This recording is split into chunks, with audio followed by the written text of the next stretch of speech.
The U.S. Senate confirmed President Donald Trump's pick for Secretary of Education, even as the department's future remains uncertain. Joining me to dig into this is reporter for the Center Square, Therese Boudreau. Therese, Linda McMahon is an interesting choice for Secretary of Education. What is her background? So in terms of her education and political background, she's a longtime school choice advocate.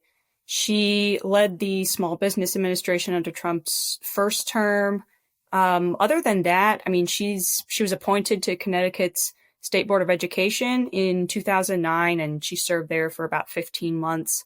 And then she served as the Board of Trustees at Sacred Heart University. But other than that, she hasn't really had that much experience in education. But she's definitely a longtime advocate of different education policies. And what have some lawmakers said about McMahon's confirmation? Well, Republican lawmakers, they've really praised her for her stances on school choice. Again, she's very outspoken about that. So they all, in the Senate confirmation vote, all Republicans voted for her. But Democrats, all of them, they seemed united against her because her support for things like charter schools, which a lot of Democrats say take money from quote unquote normal public schools. So they say, oh, she's anti-public school system, and this is going to hurt teachers and public education. So all of the senators present voted against her. So it was kind of a close vote, but she was not the most controversial pick by far, but she has received pushback from Democrats. And the Trump administration continues to float the idea of dismantling the Department of Education. How has McMahon responded to the idea of leading a department apparently set for the chopping block? So she actually is very supportive. She just in the past couple of days actually sent out a memo that is kind of planning for the demolishment of the education department. Just saying she says it's failed school systems, and that it's time for it to go, essentially. So she seems to be seeing her role as the leader of the department as kind of leading it to its end, to kind of streamlining that process and supporting that process to end it, so that education, they say, will go back to the more state and local level. So she definitely doesn't expect it to continue. Now, there's a lot of conversation about how the Trump administration would end the Department of Education, whether he could do that by a simple executive order or whether Congress would need to help with that, which is very unlikely that would be the case.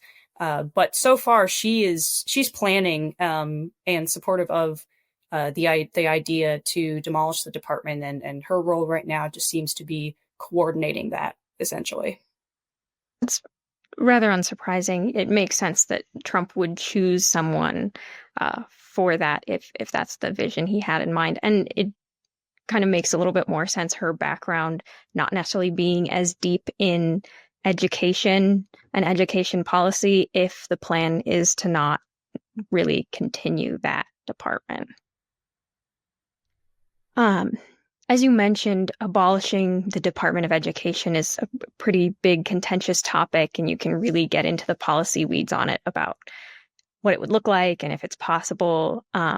But you've followed that conversation a little bit in Congress and just on the national stage. What has been some of the back and forth there? So again, there's Republicans on one side saying that the Department of Education doesn't do so much to where abolishing it would really cause any harm, and in fact has caused harm. So their argument, the Department of Education, it does some things where it funds about 10% of the public school system. It funds different programs for disabled children and children from impoverished backgrounds, and then it administers Pell Grants, different government scholarships, and also the FAFSA, the student loan programs. And it does a couple of other things too. And then also it sort of sets the curriculum agenda, for lack of a better term. And that specifically is what a lot of Republicans and school choice advocates are against. During the COVID years, as parents became, as the school shut down and reopened, and parents kind of saw more of the curriculum that their kids were getting, and saw how there were these kind of gender or sexuality or race focused classroom initiatives and teaching. And, as we saw, a lot of parents went to school boards and they complained about that. And Republicans, of course, so they've really been crusading for the end of that. And it looks like they see that just demolishing the Department of Education would be the most straightforward way of doing that, of taking the what they say are the woke policies out of education. And then Democrats, for their part, are saying, like, you can't just demolish this entire department. That's going to have huge ramifications. Even just with FAFSA and with coordinating that and the strain that it would put, they say, on states and local schools. So there's a lot of different arguments and a lot of different points being bantered about. So it's, in any case, it would not be a smooth process. It definitely would not be conventional.